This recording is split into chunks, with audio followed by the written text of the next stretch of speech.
La vidéo d'aujourd'hui, c'est une rétrospective de la fin de la saison, la Coupe Charade régulière avant les demi-finales, qui vont être officiellement conclues dès demain, quand je mettrai d'autres vidéos short sur le dernier match opposant les Verts et les Violets. Donc, continuez d'aller sur ma chaîne dans la section short, vous allez avoir toutes les petits highlights, comme on peut dire, les moments clés du match. Donc maintenant, je vais vous dire un peu ce qui s'est passé dans la deuxième partie de la saison, si j'avais tort ou pas, et je vais évidemment, voilà, les demi-finales vont être officialisées assez vite, mais je vais en parler de ce qui va arriver à mon sens. Et je vais vous dire également qui je entrevois gagner.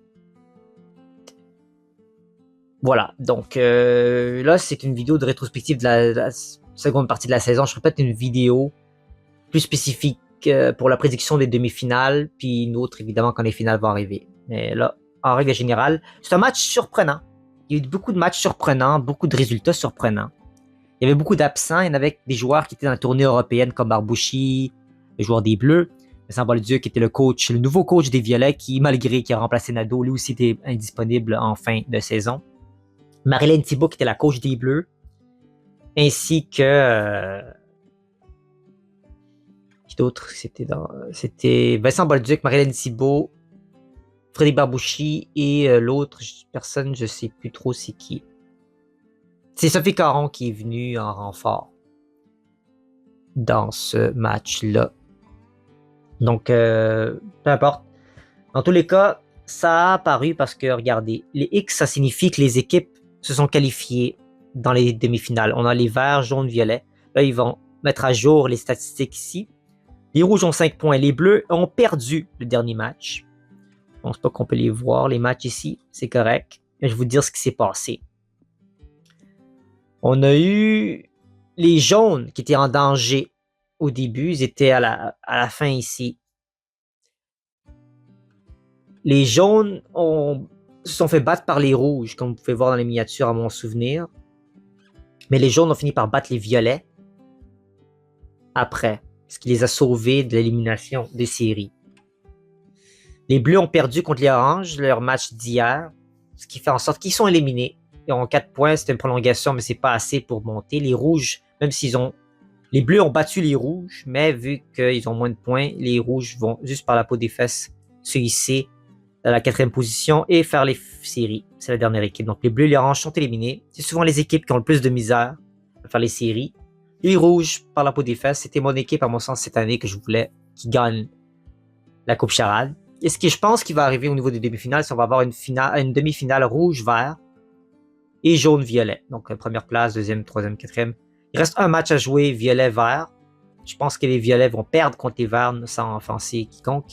J'espère me tromper. Mais les Verts jouent très bien. Regarde, c'est l'équipe malgré tout la moins punie. Leur tout comparé, c'est très bien. 62% des comparés, ils les gagnent, les impros. Ils ont évidemment des joueurs comme Funk qui 31% des 31 impros qu'il a joué dans toute la saison, puis il en a gagné 20, puis perdu 11. Donc c'est fait une moyenne de 65%. Ils jouent très bien. Mais vu que Funk gagne tout le temps le trophée du public, le prix du public, je pense qu'ils vont donner à Loulou Courchaine ou à un autre joueur le trophée du joueur de la saison, parce que tu sais, c'est pour ça un peu plus juste. Puis joueuse de la saison, ça pourrait être Marie-Soleil Dion, je serais pas surpris si c'est elle qui gagne le trophée, parce qu'elle a juste très bien joué, Marie-Soleil Dion. Regarde, 35 impros. Bravo à Madame Dion. Donc, il y a eu beaucoup de revirements de situation ici. Donc, comme vous pouvez voir, les Verts, c'est la seule équipe qui est invaincue jusqu'à présent. Il reste un match à jouer contre les Violets, mais je pense qu'ils vont quand même gagner. On sait pas, mais c'est possible. Et toutes les autres équipes ont perdu un match. Donc, ça veut dire que toutes les équipes ont gagné un match dans la saison. Même les Oranges qui n'ont eu aucune victoire, et avec leur victoire contre les Bleus hier, ils ont eu leur première victoire de la saison. Et rétrospective sur la saison, je vais rapidement y aller. Mais je trouve qu'il n'y a pas eu assez de changements dans les équipes cette année. Je suis un petit peu déçu quand j'ai eu l'officialisation. Vous avez attendu aussi que je dévoile les équipes. Moi aussi, j'ai attendu comme vous. J'étais un petit peu déçu du fait que ça a très peu de changements qui se sont opérés dans les équipes. Pas mal toutes les équipes sont restées à 2-3 joueurs dans l'équipe. Ce qui crée des résultats très similaires. L'année dernière, c'était aussi les oranges qui n'ont pas fait les séries aussi, et c'était les rouges, cette fois-ci, qui n'ont pas fait les séries. Les bleus sont ici jusqu'à la peau des fesses à leur place. Là, c'est l'inverse qui s'est produit, mais ça aurait très bien pu se retourner aussi, puis on aurait les mêmes résultats, en fait. Je pense que c'est à mon souvenir. C'était vert, bleu, jaune, violet. Même chose, les jaunes, violets sont habitués de se retrouver en demi-finale. Donc, mes prédictions rapidement, mais j'avais plus d'avantages dans la vidéo quand je vais parler des demi-finales. Les rouges sont derniers au classement contre les verts. Ce sera un match intéressant. Il y a Huard puis Craron dans cette équipe-là avec Dion aussi. Comment tu peux perdre? Mais t'as Fang de l'autre côté avec François-Étienne Paré ainsi que Fiabella Ladin. Un autre trio très dévastateur qui ont gagné déjà une Coupe Charade. C'est les champions défendants. Je vais quand même miser sur les rouges. Je vais quand même miser sur les rouges pour qu'ils trouvent une façon de gagner en prolongation. Et c'est possible. Donc les rouges, on le connaît, Patrick Huard est capable de prendre beaucoup de risques aussi, pour sacrifier pour faire avancer son équipe. Donc les rouges, je vois battre les verts, avec un upset comme on dit. Et le deuxième des finales, jaune-violet. Ils se connaissent très bien, ces deux équipes-là, dans la mesure qu'ils se rencontrent souvent en demi-finale et les violets perdent souvent. C'est les jaunes qui gagnent. Là, les jaunes ont battu les violets en plus cette année. C'est pas le même jaune que l'année dernière exactement, même si Courchaine y reste. Il y a Corbeau aussi dans les jaunes. Thibaut et Boily. Pas Boily. Thibaut et l'autre dans les jaunes. C'était Boily, oui, c'est Martin Boily, c'est ça. Dans les violets, tu as Eve Landry qui revient après tant d'années. Tu as